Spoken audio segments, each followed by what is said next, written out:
Welcome back. We begin tonight's conversation from the table of insecurity across the country, where reactions are continuing to trail in on the personnel that have been killed by armed bandits in Mariga local government in Niger State.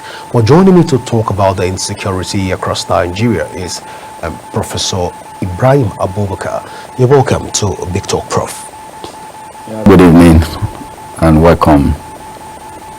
Well, Prof, we've been going through the pictures and, of course, trying to look at the various incident that is going on across the country.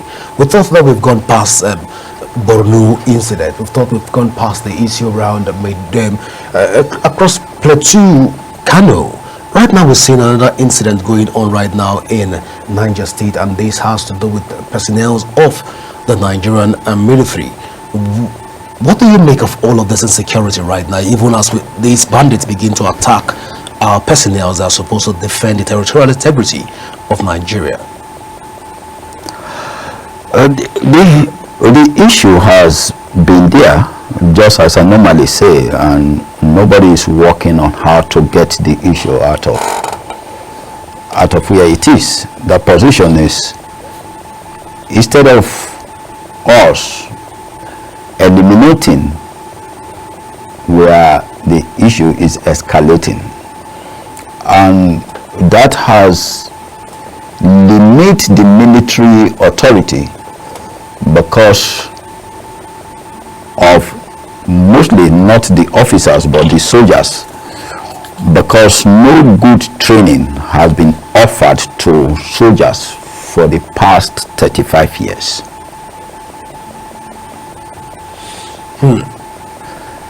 And when they lack training on warfare, tactical commands and the rest, what you are getting now is what you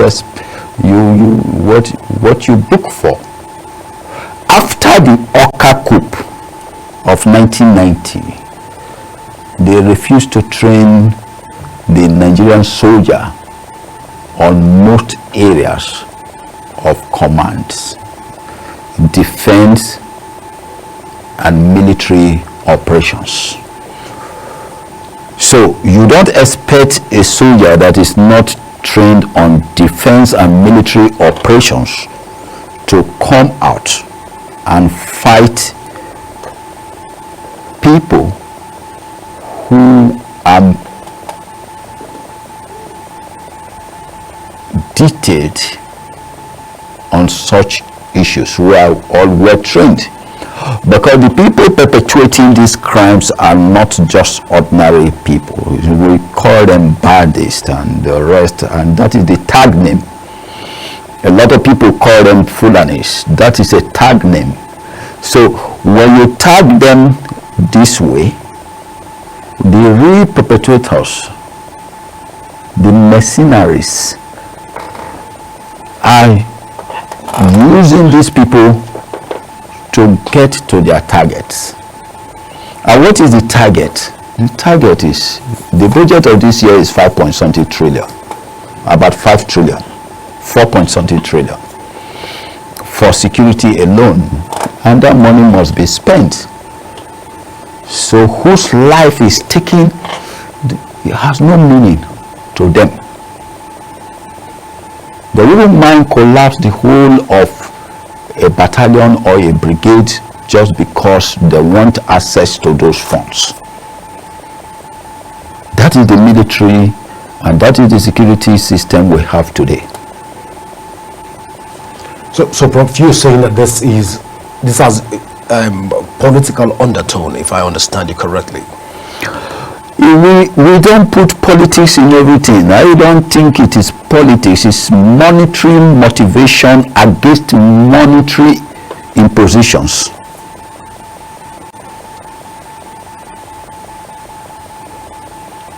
The same people, if you call them today to go and take a political position, they may not want it. They will rather die in the security position because there is a lot to get from there.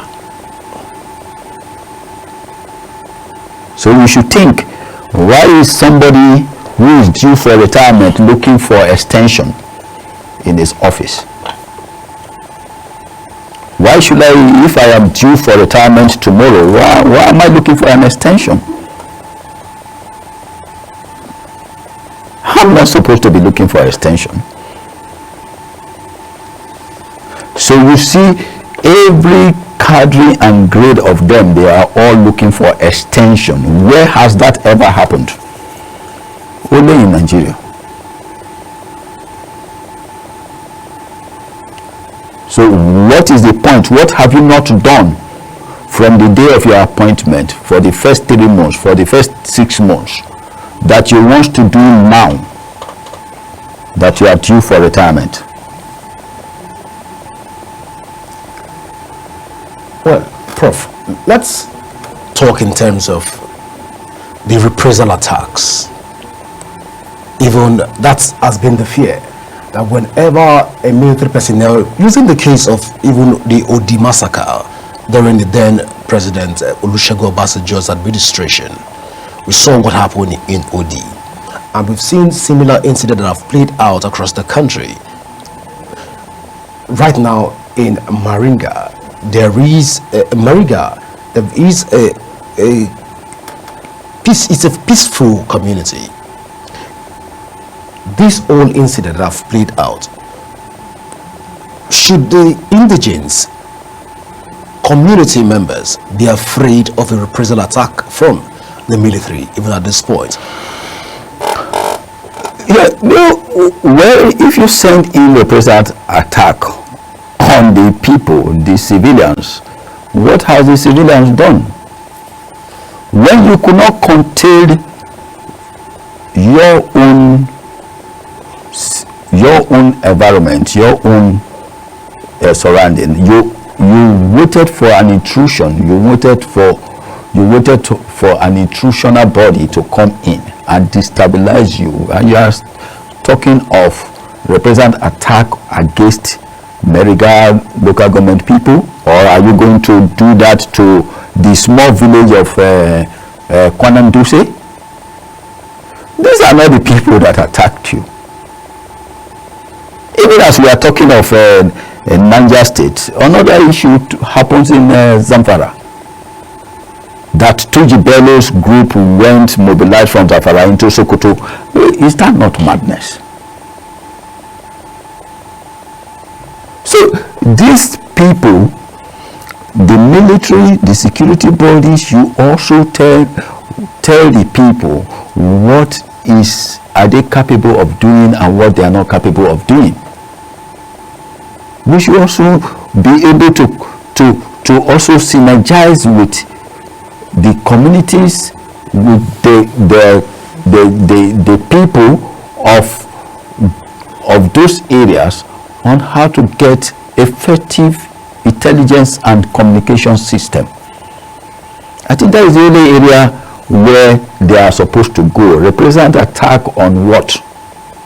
On your lapses? You have lapses already, and you are saying you are going to have represent attack on people that has walked maybe some thousands of miles away or some hundreds of miles away. Are they the people that you are going to attack, or you are going to attack innocent people? But Prof, largely in issues of this magnitude, most times, so I say when two elephants fight, the grass tend to suffer. The grass in this case represents even the good people of Mariga local government. That's what I'm even asking at this point. Should they be afraid that the military will want to vent their anger on them, knowing fully well that they've lost 20 lives of their personnel? Well, I can tell you that the reason why all these things are taking place is because we don't have security laws. If there is a security law in this country that spell it out that a military man should not go beyond this point without being asked to go to that point. A military man is not supposed to associate here and there. An officer is not supposed to do this and do that, and this is the security premises, and this is what happens to a security person.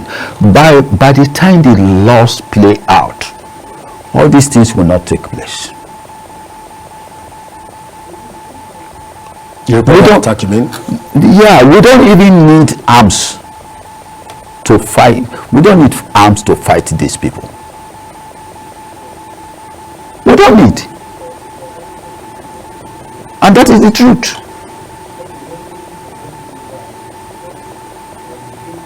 We have a nation that are peace-loving people, cowed by arrogated power. So most of them act in ignorance. Most of them don't even know the laws, because those who make the laws are sitting in Abuja. Those you are making the laws for are far in the village, where you are not being, they are not being educated or enlightened about the laws of the society. So they don't know what to do at a certain time. They don't know if they questioned a stranger or a strange face is an offense to other people, or the so-called people who are in power. But if the people knows that there is a law and there are laws of security, even the security bodies too will call themselves to question that I'm going to commit an offense, and the penalty of this offense is this. Also, the arm carrying people will know that we are not supposed to carry arms. It is an illegal act, and this is the punishment for carrying arms,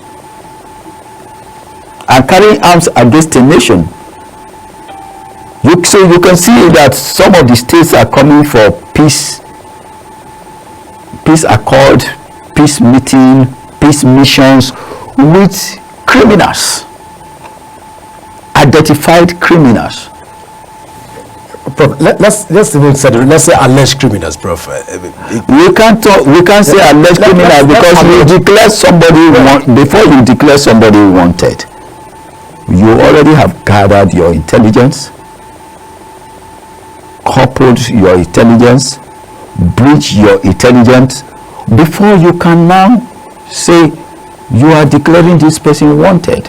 But just for the records, you know, when we, you know, in order to substantiate some of these things, where people we have evidence even against some of this person that we've alleged to be criminals, except they are proven beyond reasonable doubt before a competent court of law. Then you should not declare them wanted. You should invite them. All right. It is a theory of, when you declare somebody wanted, that means you have found the person wanting, and you have done and gathered your intelligence. You have done your fundamental investigation, and you have a lot of evidence to prove your case beyond doubt before you declare somebody wanted. Anybody you declare wanted means that you have completed all the soul and completed your file. All you just want the person to do is to sign for you that I actually commit this, to complete your proof of evidence. You don't need any other information from the person. But when you are inviting somebody, it's alleged that the person you are inviting is guilty until proven otherwise. Yes. In this case, most time you just see them publishing a whole page saying somebody is wanted. To me, from the angle and where I am coming from, means that you have gathered all your proofs and evidence against that person, and you just want the person to come and answer to those allegations. Well, Prof, let's talk about this attack on military personnel. It is becoming like more of a recurrent thing right now, from Yobe State and to other parts of the country. The bandits are no longer afraid of even invading military at their own locations right now. When bandit begins to target security personnel and take their lives, what do we call this even within the military palace or within the security palace?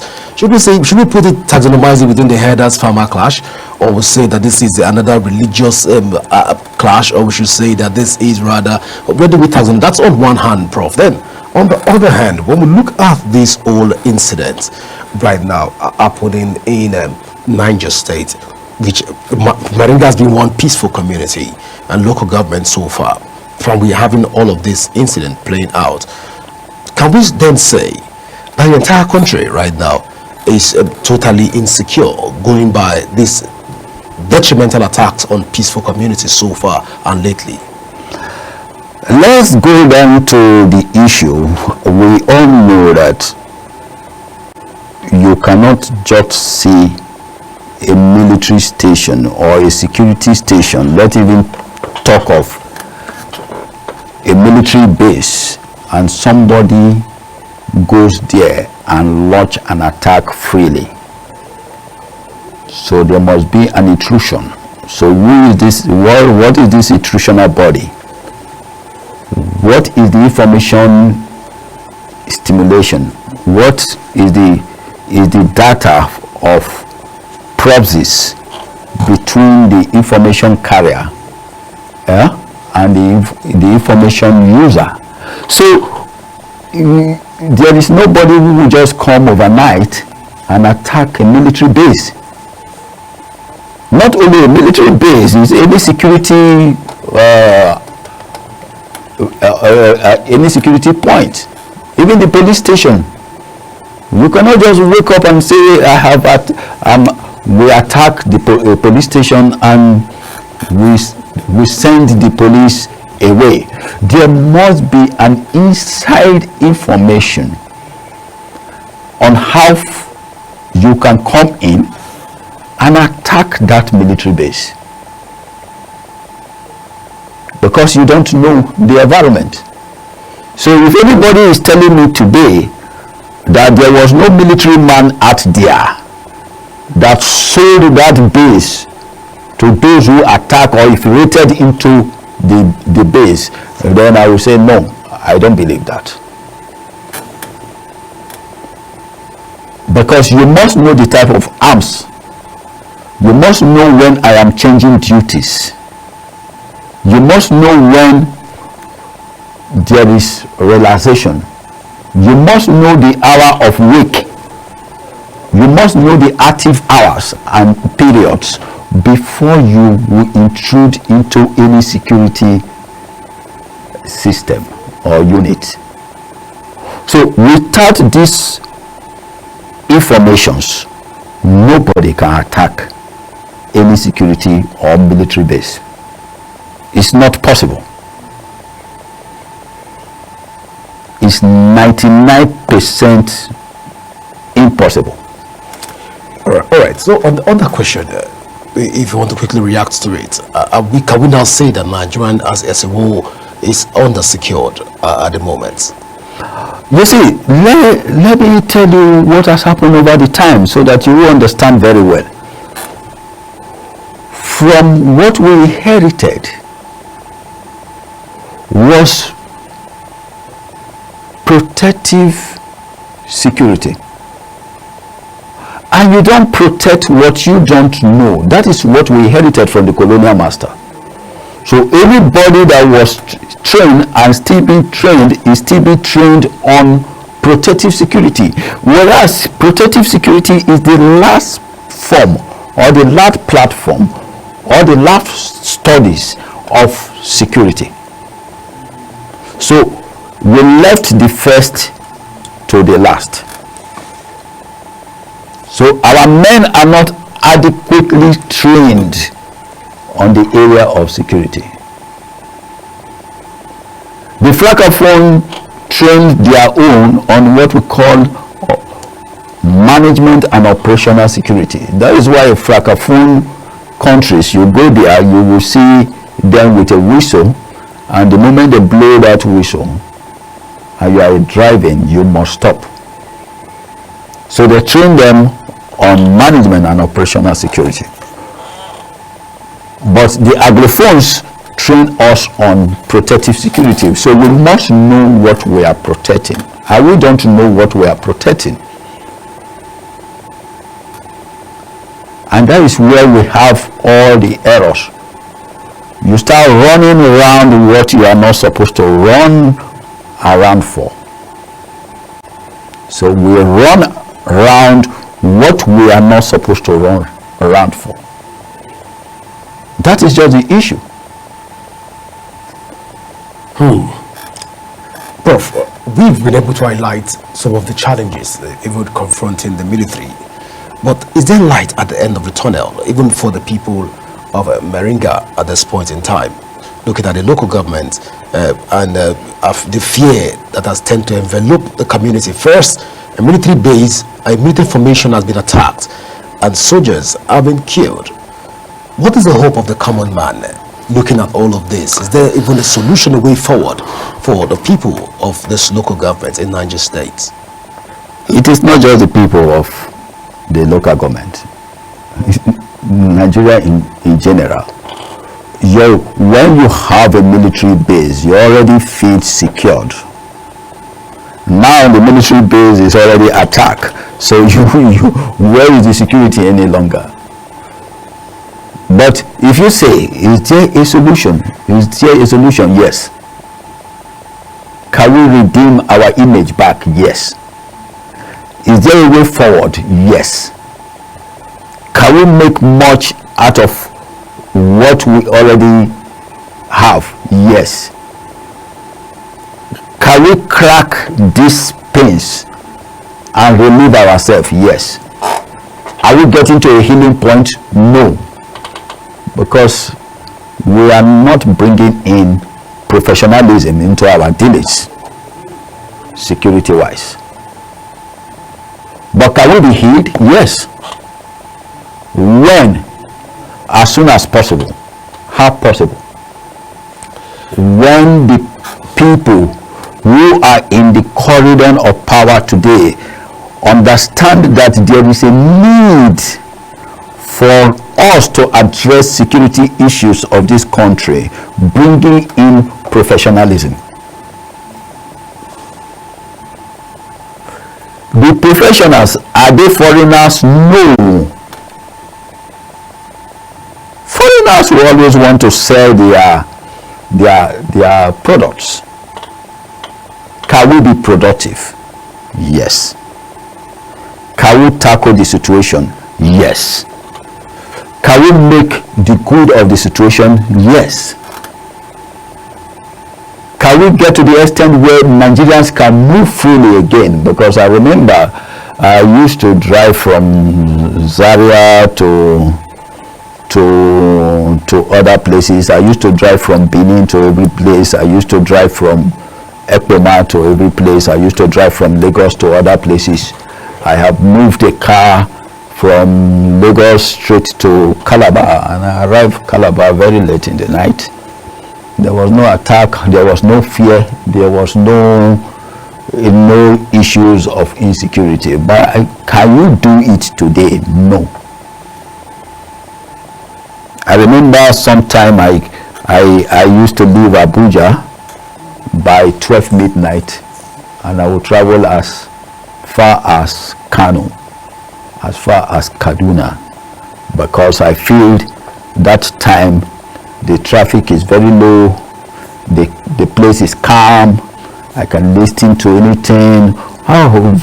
Very young holy days, let me put it that way. Nobody will try that these days. But can we go back to that period? The answer is yes. We don't need all these things we are thinking of. We don't need them to bring ourselves back to that point. We only have to neutralize ourselves. We look at ourselves, go back to the drawing board, reshape the data, reshape the process, and we are good to go. That's all. Back to the political will. The political will not I don't know what is called political will. I think it is just the mindset. It's not a political will. It's a mindset. The mindset of I want to perpetuate here, and the only way I can be here is to cause some chaos. The only way I can do this is to drive in fear into some people. The only way for me to win the less privileged is to create fiat and fear in them. I think that is what we are going through rigmaroling. Well, Prof, I want to say at this point that the people of Mariga will, at this point, want to keep their fingers crossed that help should be on the way. I don't think the people of Mariga has to keep their finger crossed, because they committed no offense. The military has been with them for a long time. Mariga local government is a big local government. Where the military base is what we call Kwananduse. But even at Kwananduse, are they supposed to be in panic? If you attack Kwananduse or attack the local government, what have you achieved? Because the report says bandits, terrorists. We don't know which one. Are they terrorists? Are they bandits? Are they kidnappers? Or are they intrusional bodies? Even as all of them are intrusional body, who have owned up to the responsibility that they carry out the attack? Nobody. So we have to censor, use human tracking, use intelligent gathering, use engineering, use technology to get to the point. The world has gone beyond the point we are in security. We are lacking seriously behind, and we are inviting intrusional bodies every day to come to our aid.